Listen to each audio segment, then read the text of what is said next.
Tonight's story is one of the newest and most unsettling missing person cases in America. An elderly woman disappears from her home, blood found outside the front door, a masked figure caught on surveillance, a camera mysteriously disabled, and investigators saying from the very beginning that this was not voluntary. Welcome to Mind-Bending Mysteries. My name is Tammy, and everything you're about to hear is based on publicly reported investigation details, law enforcement statements, witness timelines, and current reporting surrounding the disappearance of Nancy Guthrie. Now, some information remains actively under investigation and could change as new evidence emerges. Theories discussed tonight are speculation and not established fact, because mystery without discipline becomes misinformation. Now, this story begins in Tucson, Arizona, more specifically, the Catalina foothills. It's a quiet, wealthy area surrounded by desert landscape. It's beautiful during the day, but isolated in ways people often underestimate at night. And Nancy Guthrie was 84 years old. By all accounts, sharp-minded, independent, active in her church community. She also happened to be the mother of Savannah Guthrie, and that connection would eventually bring national attention to the case. But before the headlines, before the media frenzy, there was simply a woman going home for the evening. January 31st, 2026, Nancy spent the evening with family. According to investigators, she was dropped off at her home around 9:50 p.m. by her son-in-law. Now, at first, nothing seemed unusual. The garage door closed, the home appeared secure, and then sometime after midnight, something happened.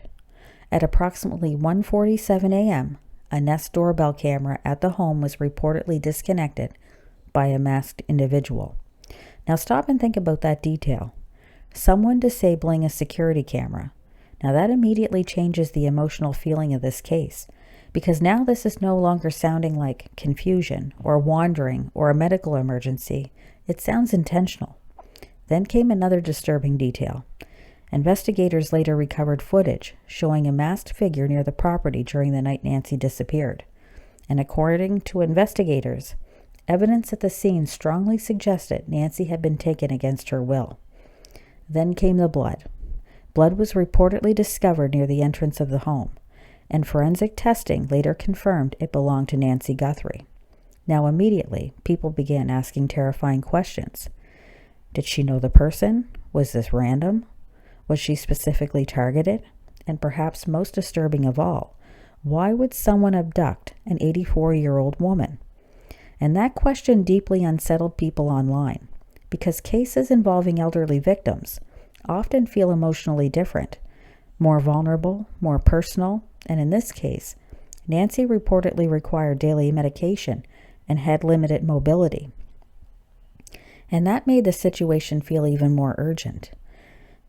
Then more strange details began emerging. Now, according to reports, Nancy's personal belongings remained inside the home. Her phone, important items, essentials she normally would have taken. Now, that detail mattered because investigators quickly concluded she did not leave willingly. And as the investigation grew, the mystery deepened. Now, reports surfaced about gloves found miles from the home, unidentified DNA, surveillance analysis, possible evidence trails, and conflicting discussions between agencies regarding the investigation itself. Then came another eerie detail. Retired investigators examining the case publicly suggested blood evidence indicated Nancy may still have been alive when she was taken from the property. Now, whether those interpretations prove accurate or not, emotionally, that detail changed the case for many people, because suddenly people began imagining those final moments. A quiet home, darkness outside, a masked person approaching, a camera going offline, and an elderly woman disappearing into the night. And that image disturbed people deeply.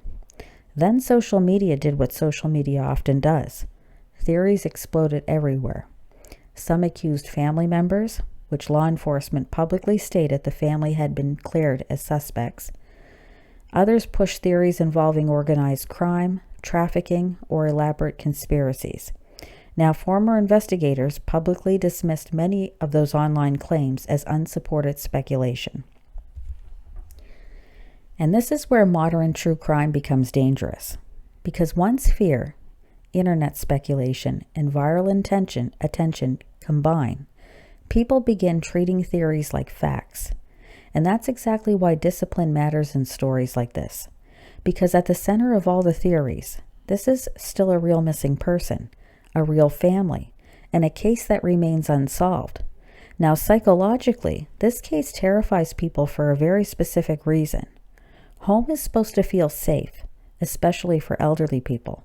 And human beings emotionally depend on the belief that inside our homes, we are protected from the outside world.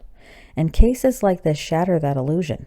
And maybe that's why this story spread so quickly. Because the idea of someone entering a home silently, disabling cameras, leaving blood behind, and removing a person without explanation touches something primal in people. Fear of vulnerability, fear of invasion, fear of disappearing. And then there's another deeply unsettling layer, the desert itself. The terrain surrounding Tucson is enormous. Remote washes, cactus fields, rocky desert, miles of harsh landscape capable of hiding almost anything. Now, search teams covered huge areas, drones, dogs, volunteers, helicopters, and still, no confirmed trace of Nancy has been found. That's the part that keeps haunting people, not simply the abduction theory, but the absence. Because some mysteries become more disturbing the longer silence continues. And this case has become one of those mysteries, because mystery without discipline becomes misinformation. And here, we don't just tell stories. We question them, we break them down, and we try to understand what's really going on. Because mysteries like this will eventually should eventually have a clear explanation. Maybe DNA evidence, surveillance analysis, or one mistake by the suspect will finally reveal the truth. Or maybe this story will remain haunting for a completely different reason. Because deep down, people realize how fragile safety really is. One quiet night, one disabled camera, one stranger in the darkness, and suddenly, a person can vanish from the place where they were supposed to be safest. And maybe that's the most terrifying part of all.